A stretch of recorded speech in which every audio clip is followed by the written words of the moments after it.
Ya hay unas gentes que han tenido la oportunidad de crearlo, yo entre ellos, ¿no?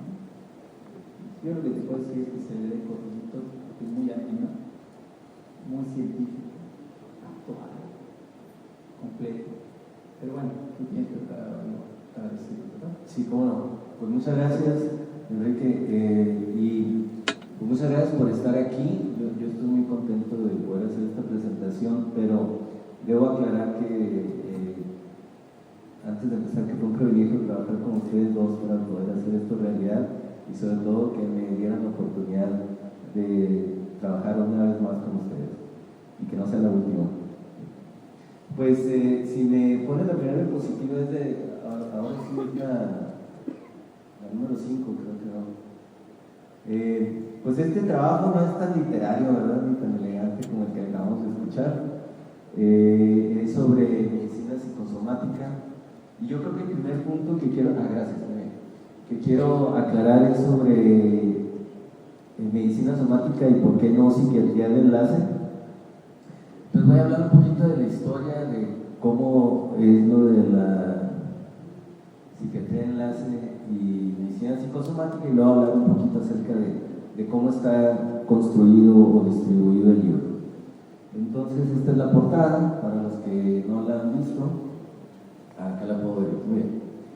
Y entonces, pues ahí estamos los tres. Fue un trabajo que ahorita les voy a contar cómo se decidió hacerlo, pero primero un poquito de la historia de la medicina psicosomática.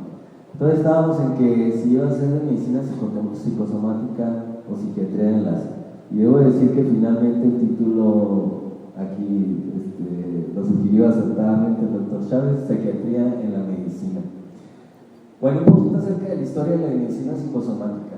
Este es el doctor Hindroth, alemán, que en el siglo XIX se le adjudica haber utilizado el término psicosomático por primera vez. Es un artículo que él publicó sobre insomnio y hablaba sobre la psique y el soma, ya los había identificado. Más tarde, ya en el siglo XX, este doctor muy importante, Felix Buch, de Austria, es el que así ya finalmente dice la palabra medicina psicosomática. Y él había escrito un artículo sobre pacientes cardíacos. Se supone que este fue el primer artículo en el que utilizó ese término. Y él migra a los Estados Unidos y fue un hombre muy activo para aquellos que practicamos la medicina psicosomática. Muy importante porque él fue el que fundó la revista Psychosomatic Medicine, que todavía existe, y la Academia de Medicina Psicosomática, que también existe todavía. Y gracias a esa inspiración de conjugar la psique y el soma, fue que de 1930 a 1955 la Fundación Rockefeller empezó a dar fondos para abrir departamentos de interconsulta psiquiátrica en hospitales generales. Y aquí fue donde despegó la medicina psicosomática en el mundo occidental. Y se considera que fue su época de mayor crecimiento, y a las interconsultas se le agregaron las actividades de enlace. Yo creo que esta es la parte que a mí me sedujo de entrar a esto de la psiquiatría de enlace, y de ahí en adelante se dio a conocer más como psiquiatría de enlace. Y es muy curioso porque me imagino que a ustedes les ha pasado también que le explicaban a los pacientes: ay, ¿qué es eso? ¿Psiquiatría de enlace? ¡De láser! Ya están usando láser en psiquiatría. No, de láser quiere decir. Y entonces siempre resultaba difícil explicar qué es lo que el enlacista o el psiquiatra de enlace tenía que hacer. Y en sí es de que el intento, según dice la historia, es que de los psiquiatras que iban a hacer la interconsulta, también de educar a los que solicitaban la interconsulta acerca del modelo biopsicosocial del paciente. Pero si nos vamos a pensar un poquito, en esa época había un predominio del psicoanálisis. Entonces se enriqueció esto, que la interconsulta era una parte, pero también era escribir en la interconsulta o comentar con los que habían solicitado esa interconsulta acerca de las conductas del personal y cómo estas influenciaban en la conducta del paciente. Fenómenos como la transferencia y la conferencia. Y digo, todos tenemos historias que contar, ¿no? De que está todo el personal odiando al paciente por sus conductas en la unidad de diálisis, unidad de quemado, y solo basta que uno les dé permiso, está bien, odienlo porque es un hijo de la chingada, y se soluciona la interconsulta. Entonces, pero luego también dice la historia que algunos de estos colegas nuestros como que se les pasó la mano, ¿no? Se les pasó la mano y se empezaron a sentir indispensables ya en los pisos de quemados, de oncología, y como que eran irreemplazables, ¿no? Y empezaron a hablar un lenguaje cada vez más complicado, más psicoanalítico, y se aislaron. Entonces ahí empezó a haber como un sufrimiento de la psiquiatría de enlace debido a estos colegas, que yo creo que aún ahora todavía yo me sigo encontrando gente que le gusta hacer interconsultas, pero salen enojados con el cardiólogo, salen enojados con el traumatólogo porque no les entendió, y dices tú, bueno, pues es que la idea es ir a ayudar, ¿no? A solucionar el problema. Entonces se fue forjando esta diferencia entre la competencia con los que te estaban solicitando interconsulta y la asistencia. Entonces vino a este personaje que ya lo conocemos más, Lipowski, canadiense, que se hizo en Massachusetts General, que describió las funciones del psiquiatra de enlace, y yo creo que esto fue la pauta que muchos hemos seguido y muchos hemos leído sus artículos que fueron que vinieron a aclarar las funciones muy concisas y muy directas de lo que puede hacer un psiquiatra de enlace. Y después, bueno, ya posterior a esto, hacia los 70, el National Institute of Mental Health en sus unidades diseñó ahora sí los departamentos de psiquiatría de enlace, y a esto le siguió que muchos otros hospitales lo hicieron a través de Estados Unidos. Y aquí es una de las cosas que comentaba, bueno, han estado hablando mucho del Instituto Nacional de Psiquiatría, pero que fue casi contemporáneo, ¿no? El desarrollo de ese curso de alta especialidad en México, muy junto al tiempo que sucedió en el NIMH. Entonces, pues enhorabuena, otra vez otro acierto aquí de los fundadores de esta asociación en estar muy contemporáneos con estos cursos o con esta subespecialidad. Entonces, pero luego se vinieron los 80s, que se le llama la etapa de consolidación de la medicina psicosomática, y aquí viene una de las fases de cómo se fue transfiriendo o trasladando el término de psiquiatría de enlace a medicina psicosomática, porque se ampliaron las acciones fuera del hospital general. Y pareciera, es mi entender, que el motor fue principalmente económico, ¿sí? Eso de que ya no se podían tener a pacientes en el hospital, si ya estaban listos para darse de alta por ser un paciente quemado que intentó autoinmolarse, entonces uno está todavía trabajando con él en la parte psiquiátrica y te dice su hija, pues es que ya pegaron los injertos, ya se van, ¿no? Entonces había que trascender al hospital e irnos fuera del hospital general. Y esto es lo que muchos psiquiatras de enlace no les queda todavía, de que la medicina somática está fuera del hospital. Y aquí tengo algunas fotografías como está la unidad de cuidados intensivos, que es una que nos encanta a las enlacistas meternos ahí, pero también unidades como de tuberculosis, de VIH, o inclusive en clínicas de medicina familiar. Ahí estoy yo con uno de mis pacientes. Ahí me gusta retratando con mis pacientes, llegan a los 100 años y me gusta retratarme, este es un centenario, que ahí lo tenemos. Pero igual en los asilos, en los centros de rehabilitación, ya está, ya es a donde ha llegado la medicina psicosomática. Y entonces, en el 2003, este símbolo que está acá, que es el American Board of Psychiatry and Neurology, que vendría siendo el equivalente al Consejo Mexicano de Psiquiatría, trabajó por largo de 2 años junto con la Academia de Medicina Psicosomática y la Asociación Psiquiátrica Americana para definir y establecer la certificación en medicina psicosomática. Y una de las grandes discusiones fue si debería de ser certificación en psiquiatría de enlace o certificación en medicina psicosomática. Debo de hacer un paréntesis en este relato porque me mezclando un poco, porque entiendo que en México ya se está haciendo la Academia de Medicina Psicosomática, la cual yo veo con mucho gusto y espero, me imagino que la Asociación Psiquiátrica Mexicana van a trabajar en conjunto para lograr una certificación también en medicina psicosomática en México. Hay muchos médicos que practican eso y que yo creo que una certificación vendría muy bien.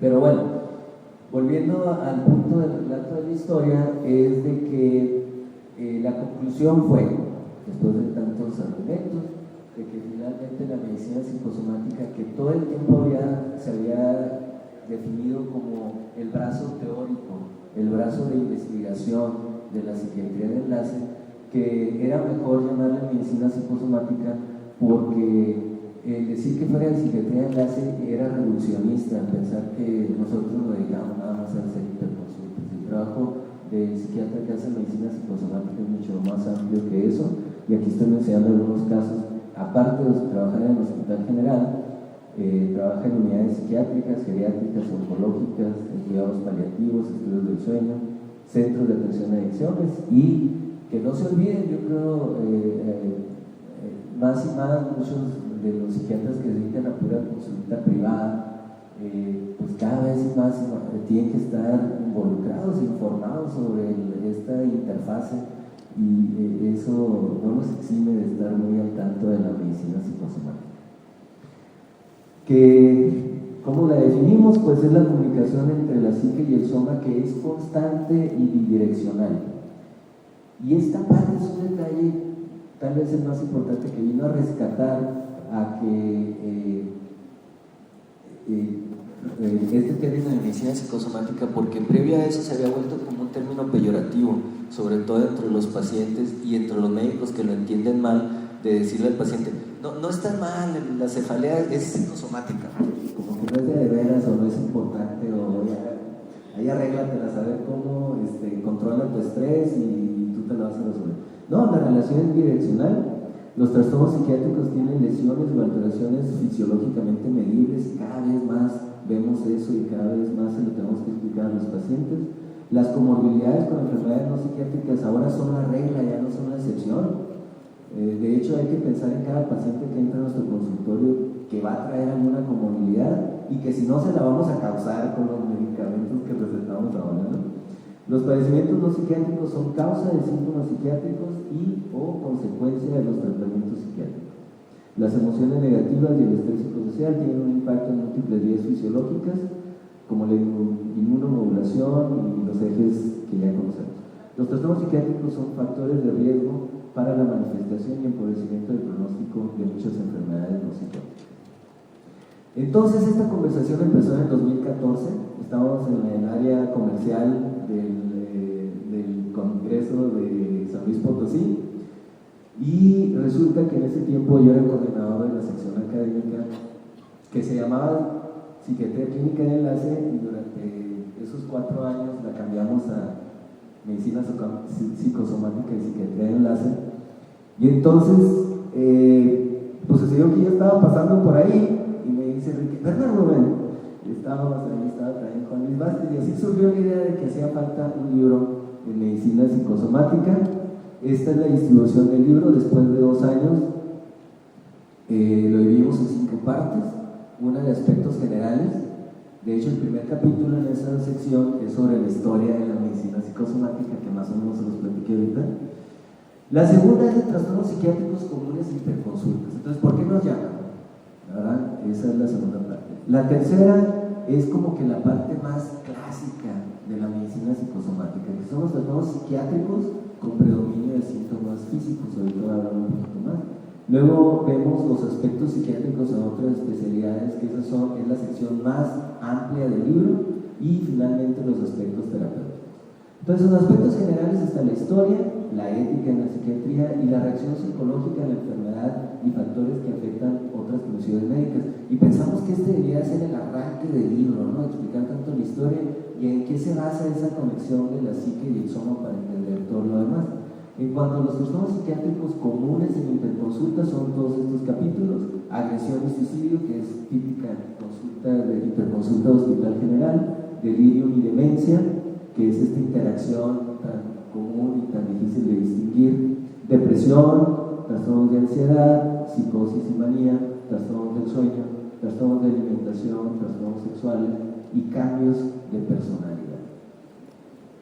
Luego en la de trastornos psiquiátricos con predominio de síntomas físicos, y esta fue una de las más difíciles de formar, porque ustedes recuerdan que el cambio del DSM-4 al DSM-5 se cambió muchas de las clasificaciones de estos trastornos, y finalmente la conclusión fue llamarle pues, trastornos con predominio de síntomas físicos, pero no todos constituyen una clasificación sola dentro del DSM-5, sino que lo que tienen en común es que son de predominio de síntomas físicos.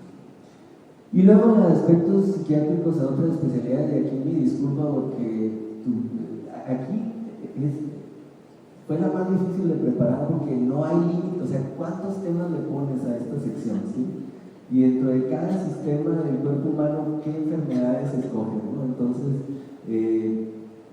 disculpas por adelantado, porque estoy seguro que muchos dirán, faltó este tema, faltó el otro, pero si así quedó un libro de más de 600 páginas, no sé qué hubiera sido si hubiéramos incluido todos los que se pudieran haber incluido. Entonces empezamos con cardiovascular, diabetes y tiroides. Por ejemplo, en endocrino nos limitamos a esos dos órganos, porque igual no lo acabábamos, ¿no? Infertilidad, cáncer, reumatología, también tenemos nada más 3 enfermedades: paciente quemado, paciente con insuficiencia renal, VIH, dermatología, dolor, fatiga crónica, cuidados paliativos. En neurología nomás escogimos esos 3 temas, disculpen de nuevo porque pudo haber sido muchos más, y obesidad con cirugía bariátrica. Tratamos de escoger los temas más actuales, los temas que fueran a ser más útiles en estos años. Y obviamente el síndrome metabólico, ese se menciona en varios capítulos, ese único de la importancia que los autores veían, salió varias veces. Finalmente, la última sección es de generalidades terapéuticas con abordajes psicosociales, estimulación magnética transcranial. Tratamos de meter ese tema moderno que uno pensaría que no lo vamos a estar pensando en interconsultas, pero sí en medicina psicosomática. Y el último capítulo, que ahí fueron varios autores los que lo escribieron, a ver qué les parece. La idea inicial de eso de fármacos estuvo muy difícil de formar ese capítulo, porque la idea principal era que hay muchos medicamentos psiquiátricos que causan efectos colaterales somáticos, y que hay medicamentos no psiquiátricos con muchos efectos colaterales psiquiátricos. Y es muy obvio para todos y había que tenerlo en un capítulo, pero fue muy difícil armarlo porque era muy confuso. Espero ahí que se entienda. Producto final: 35 capítulos con la contribución de las mentes más calificadas de México y en algunos capítulos de distinguidos colegas extranjeros, un total de 39 colaboradores, y a quienes les agradecemos profundamente que sin ningún otro interés que compartir su conocimiento y su experiencia de manera altruista fueron escribiendo. Perdón a los que les estuve dando lata y correteando y devolviendo el capítulo y pidiendo que lo reescribieran o que cambiaran las imágenes para algunas de mejor calidad. Muchas gracias. Y en especial a personas que no solo contribuyeron con sus capítulos y con otras. Ramón Arellano, muchas gracias, de veras, no solamente para el libro, sino durante toda la gestión de la sección académica. Muchas gracias por tu ayuda y tu apoyo. El doctor Manuel Alvear fue el que me incitó originalmente, que formaba parte de la sección, a la cual empecé cuando estaba de presidente el doctor Eduardo Madrigal, y lo continué mientras estuvo el doctor Luis Vázquez. A Rafael, que ya te lo dije en persona, pero muchas gracias, fue un placer trabajar contigo en este proyecto. Cosas difíciles hiciste ver muy fácil y salió el libro. Y al resto de los autores: Juan Vélez, Yolanda Pica, que le entró a los temas más escabrosos como el aborto y la infertilidad y cosas así. Muchas gracias, Yolanda. Edilberto, que no sé dónde anda, que se aventó el tema de estimulación transcranial. Doctor Carlos Arnaud, que espero que ande por acá en Monterrey. Después de Casasca, muy bien, escribió 2 artículos y luego hacía falta 2 capítulos, y hacía falta otro capítulo, y me dice, por por terceras personas. Diga Carlos Arnaud, pues ya me escribió unos capítulos todavía, pedirle otro. Nancy Colomón, que fue mi coautora en el capítulo de Demencia y Delirio, la autora Austria, la autora Escalera, Jeremy Cruz, que fue el de VIH, la autora Corlay, que con su equipo escribieron lo del paciente con síndrome facticio, y Yolanda te puse 2 veces, perdón, el doctor Héctor Caballero. Muchas gracias a todos y espero que les guste el video.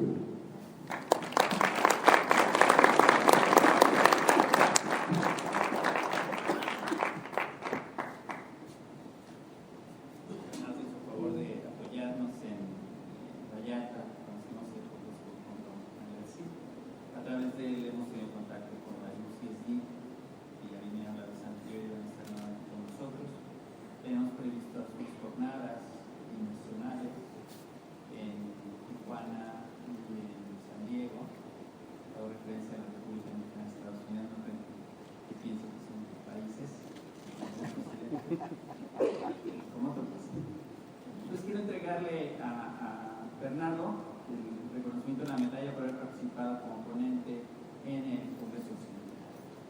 Muchas gracias.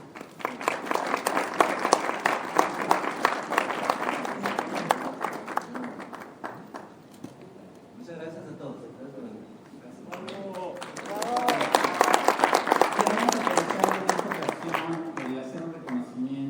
De alguien que ha estado trabajando con nosotros por espacio ya de 5 o 6 años, si mal no recuerdo. Si quieres pasar, Rafa.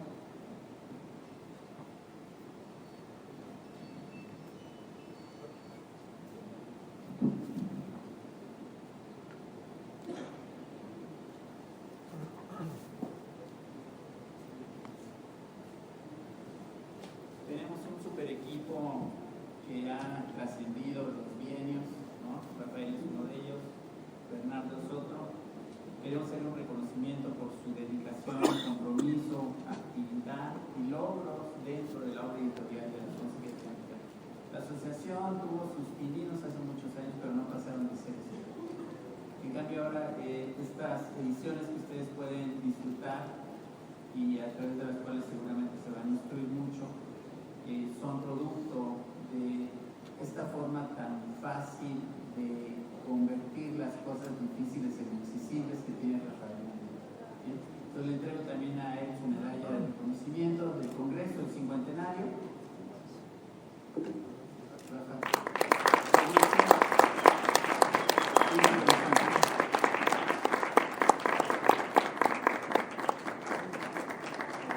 Ya lo amenacé que iba a tener que seguir trabajando con nosotros, colaborando. Yo confío que así sea. Tenemos un proyecto que vamos a plantear al Instituto Nacional de Psiquiatría de reeditar las obras que ellos hicieron cuando todavía estaba el maestro y ahorita es el doctor Pedro. Entonces ya habíamos platicado con él y platicamos ahora con el doctor Pedro. Confío que podamos llevar las cosas. Muchas gracias. Muchas gracias a ustedes.